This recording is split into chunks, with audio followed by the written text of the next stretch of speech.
ಇಂದೇ ಡೌನ್ಲೋಡ್ ಮಾಡಿ ಮತ್ತು ನಿಮ್ಮ ನೆಚ್ಚಿನ ಶೋಗಳನ್ನು ಆನಂದಿಸಿ.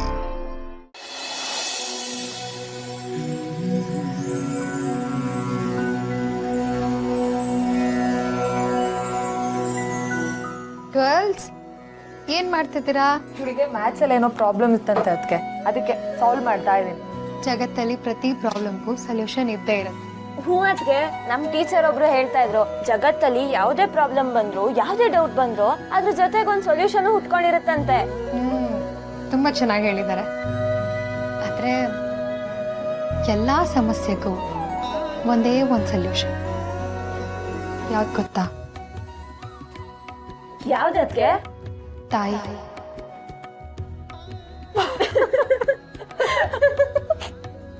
ಅದ್ಗೆ ತಾಯಿ ಪರಿಹಾರ ಅಲ್ಲ. ಅದ್ಗೆ ಈ ಮನೇಲಿ ತಾಯಿನೇ ಸಮಸ್ಯೆ. ತಾಯಿ ಅಂದ್ರೆ ಸಮಸ್ಯೆ ಅನ್ನುವಂತ ಅಭಿಪ್ರಾಯ ಇದೆಯಾ ನಿಮ್ಮಲ್ಲಿ? ಇನ್ನೇನದ್ಕೆ, ಚಿಕ್ಕ ವಯಸ್ಸಿಂದನೂ ಇದೇ ಮಾತನ್ನ ಕೇಳ್ಕೊಂಡು ಬೆಳೆದಿರೋರು ನಾವು. ನಮ್ ತಲೆಲೆಲ್ಲ ತಾಯಿ ಅಂದ್ರೆ ಮಕ್ಳಿಗೆ ತೊಂದರೆ ಕೊಡೋಳು, ಅವ್ರಿಗೆ ಒಳ್ಳೇದ್ ಬಯಸ್ತಾ ಇರೋರು ಅಂತಾನೆ ಇರೋದು. ಅದಕ್ಕೆ ಆದ್ರೆ ನಿಮ್ಗೆ ಅಂತ ಒಂದು ಅರಿವಿರುತ್ತಲ್ಲ, ಅದೇನ್ ಹೇಳುತ್ತೆ? ತಾಯಿ ಬಗ್ಗೆ ಪಾಠ ಮಾಡೋಣಕ್ಕೆ ನಾನು ಸ್ಕೂಲಲ್ಲೆಲ್ಲ ಚಿಕ್ಕ ಮಕ್ಕಳಿಗೆ ಮನೆಯೇ ಮೊದಲ ಪಾಠಶಾಲೆ, ತಾಯಿಯೇ ಮೊದಲ ಗುರು ಅಂತ ಹೇಳ್ಕೊಡುವಾಗ ನನಗೂ ಯೋಚನೆ ಬರುತ್ತೆ, ತಾಯಿ ಅಂದ್ರೆ ಹೇಗೆಲ್ಲ ಇರ್ತಾಳೆ, ನಮ್ಮನೇಲಿ ಯಾಕೆ ಬೇರೆ ತರ ಯೋಚನೆ ಅಂತ ಬೇಜಾರು ಆಗುತ್ತೆ. ಆದ್ರೆ ನಮ್ಗೆಲ್ಲ ಅಮ್ಮ ಅನ್ನೋ ಫೀಲೇ ಇಲ್ಲ. ಅದಕ್ಕೆ ಸ್ಕೂಲಲ್ಲೆಲ್ಲ ಕೆಲವೊಬ್ರು ನಮ್ಮಮ್ಮ ಊರಿಗೆ ಹೋಗಿದ್ದಾರೆ, ನಂಗೆ ಏನೂ ಮಾಡಕ್ ಮನ್ಸಿಲ್ಲ, ಊಟ ಸೇರ್ತಿಲ್ಲ ಅಂತೆಲ್ಲ ಹೇಳ್ತಾ ಇರ್ತಾರೆ. ಅವಾಗ ನನಗ್ ನಗು ಬರುತ್ತೆ. ಅಮ್ಮ ಇಲ್ಲ ಅಂದ್ರೆ ಜೀವನನೇ ಮಾಡಕ್ಕಾಗಲ್ವಾ? ನಮಗೆ ಅಣ್ಣ ಒಬ್ಬ ಇದ್ರೆ ಸಾಕು, ಅದಕ್ಕೆ ಯಾರು ಬೇಡ, ಏನೂ ಬೇಡ. ನಮಗ್ ಏನ್ ಬೇಕು ಏನ್ ಬೇಡ ಎಲ್ಲ ಅಣ್ಣನೇ ನೋಡ್ಕೊಡೋದು. ಅದು ಅಲ್ಲದೆ ಒಬ್ಳು ತಾಯಿ ತನ್ನ ಮಕ್ಕಳಿಗೆ ಏನೇನೆಲ್ಲ ಹೇಳ್ಕೊಡ್ಬೇಕು, ಏನೇನೆಲ್ಲ ಮಾಡಬೇಕು, ಅದಕ್ಕಿಂತ ಒಂದ್ ಕೈ ಜಾಸ್ತಿನೇ ನಮ್ಮಣ್ಣ ನಮಗೆ ಮಾಡಿದಾನೆ. ಹಾಗಿರುವಾಗ ತಾಯಿ ನೆನಪಾದ್ರೂ ಹೇಗ್ ಬರಕ್ ಸಾಧ್ಯ? ಅದಕ್ಕೆ ಅಯ್ಯೋ ದೇವ್ರೆ, ದೇವತೆನೆ ಮೀರಿಸುವಂತ ತಾಯಿ ಇರ್ಬೇಕಾದ್ರೆ ಇವರಿಗೆ ಆ ಅರಿವೇ ಇಲ್ಲದೆ ಬದುಕ್ತಿದ್ದಾರೆ. ಇವರಿಗೆ ತಾಯಿ ಬಗ್ಗೆ ಹೇಗೆ ಅರ್ಥ ಮಾಡಿಸೋದು? ಅಪ್ಪ, ಅಂತ ಒಳ್ಳೆ ತಾಯಿನ ಇಂಥ ಒಳ್ಳೆ ಮಕ್ಕಳಿಂದ ದೂರ ಮಾಡಿಸಿ ಎಂಥ ನೀಚ ಕೆಲಸ ಮಾಡಿಬಿಟ್ಟಿದ್ಯಾ ನೀನು. ನಿನ್ ಯಾವ ದೇವರು ಕ್ಷಮಿಸಲ್ಲ. ಆದ್ರೆ ಅಮ್ಮ ಮಕ್ಕಳ ಮಧ್ಯೆ ನಾನ್ ಸೇತುವೆಯಾಗಿ ನಿಲ್ತೀನಿ. ಮಾವನ ಮನಸ್ಸಲ್ಲಿ ತಾಯಿ ಬಗ್ಗೆ ಇರೋ ಕೋಪ, ದ್ವೇಷ ಎಲ್ಲನೂ ನಾನ್ ತೆಗಿತೀನಿ. ತಾಯಿ ಪ್ರೀತಿನೇ ನೆನಪಿಲ್ದಿರೋ ಹೆಣ್ಮಕ್ಳಿಗೆ ಆ ಪ್ರೀತಿ ವಾಪಸ್ ಬರೋ ಥರ ಮಾಡ್ತೀನಿ.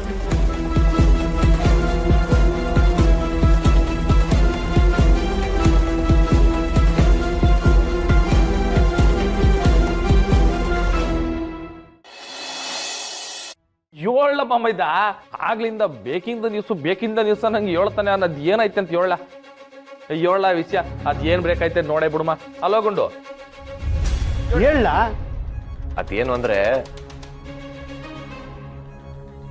ಅದೇನು ಅಂದ್ರೆ ಶಿವು,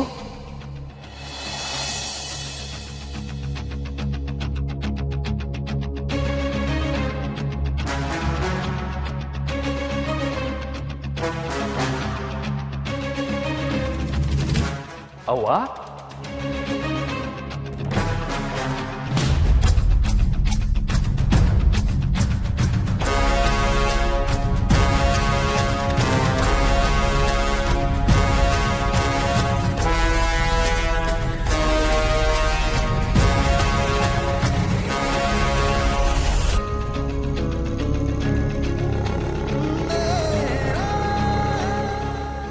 ಅವ್ವ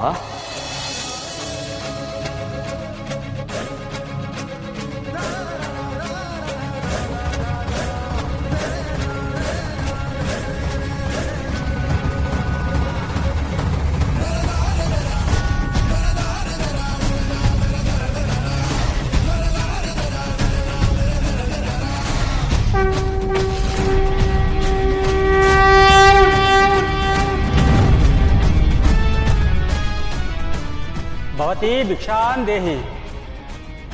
ತಾಳು ತಾಯಿ ತಾಳು, ಬದುಕಿನಲ್ಲಿ ತಾಳಿದವನಿಗಷ್ಟೇ ಬಾಳು. ತಾಯಿ ಸೂಚನೆ ಕೊಟ್ಲು, ನಾನೀಗ ನನ್ನ ಮಗನ ಎದುರಿಗೆ ಬರಬಾರ್ದು. ಶಿವು ಸ್ವಾಮಿಗಳು ಬಂದಿದ್ದಾರೆ. ವಾಶು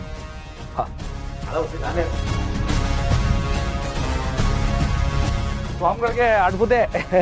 ಸ್ವಾಮಿಗಳೇ, ಸರಿಯಾದ ಸಮಯಕ್ಕೆ ಮನೆಗೆ ಬಂದಿದ್ದೀರಾ. ನಮ್ಮಿಂದ ಏನಾಗಬೇಕು ಅಂತ ಹೇಳಿ. ಆಗ್ಬೇಕಾದ್ದನ್ನ ನಡೆಸೋಳು, ನಡೆಸ್ತಿರೋದ ನಿಲ್ಸೋರೋದನ್ನ ಮುಂದುವರ್ಸೋಳು ಎಲ್ಲನೂ ಆ ತಾಯಿನೇ. ಆ ತಾಯಿ ದೃಷ್ಟಿ ಮಕ್ಕಳ ಮೇಲೆ ಬಿದ್ದರೆ ಆಗೋಕ್ಕಿನ್ನೇನಿದೆ? ಆ ದೇವ್ರ ಹೆಸರಲ್ಲಿ ಒಂದು ಮುಷ್ಟಿ ಅಕ್ಕಿ ಕೊಟ್ಟರು ಸಂತೋಷ. ವಿಷಯ ಹೇಳದ ಅಂದ್ರೆ ಯಾರು ಕೇಳಕ್ಕೆ ರೆಡಿ ಇಲ್ಲ. ಎಲ್ಲ ನನ್ನ ಕರ್ಮ. ಗುಂಡು ಅಕ್ಕಿ ತಗೋಬರವಾ? ಹೂ ಅಣ್ಣ, ತಂದೆ.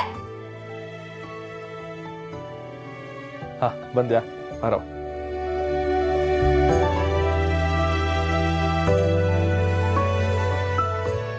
ಎಲ್ರಿಗೂ ಒಳ್ಳೇದಾಗಲಿ. ಆ ತಾಯಿ ನೋಡ್ರಿ, ನಿನ್ನ ಕಣ್ಣು ಅದೆಷ್ಟು ಚೆನ್ನಾಗಿ ಅರಳಿದ್ಯಪ್ಪ.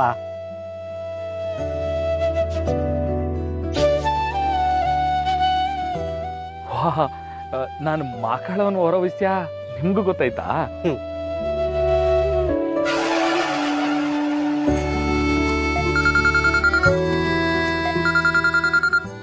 ಹಲೋ, ಹೇಳೋಣ. ಐಟಮ್ಗಳು ಬಂದೈತಾ? ಸರಿ, ನಾನು ನೋಡ್ತೀನಿ ಬಿಡು. ಗುಂಡು, ಮಾದಪ್ಪಣ, ಅಂಗಡಿಗೆ ಐಟಮ್ಗಳು ಬಂದೈತಂತೆ, ನಾವು ಹೋಗ್ಬೇಕು. ನಾವು ಹೊಣ್ತೀನಿ. ಶಾಂತಮ್ಮ ಮತ್ತೆ ಹೋಗ್ಬಿಟ್ಟು.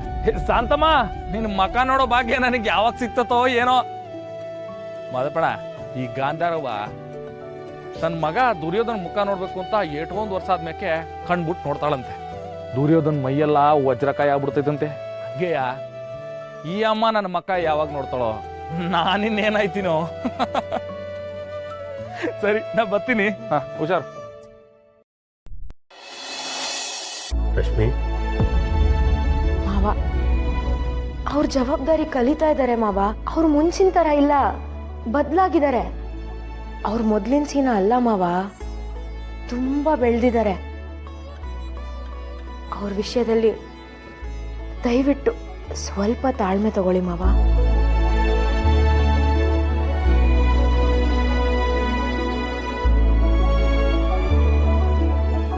ನೋಡಿದ್ಯಾ ಶಾಂತಕ, ನನ್ನ ಸೊಸೆ ದೇವತೆ.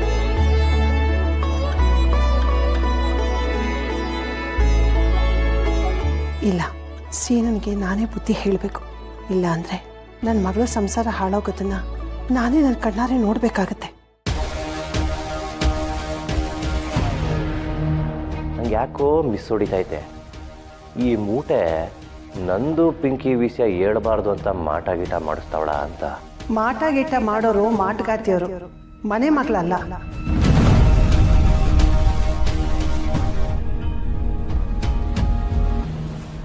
ನಮ್ಮ ಮನೆ ದೀಪ ಅಣ್ಣಯ್ಯ, ನಮ್ಮೊಡಲ ಜೀವ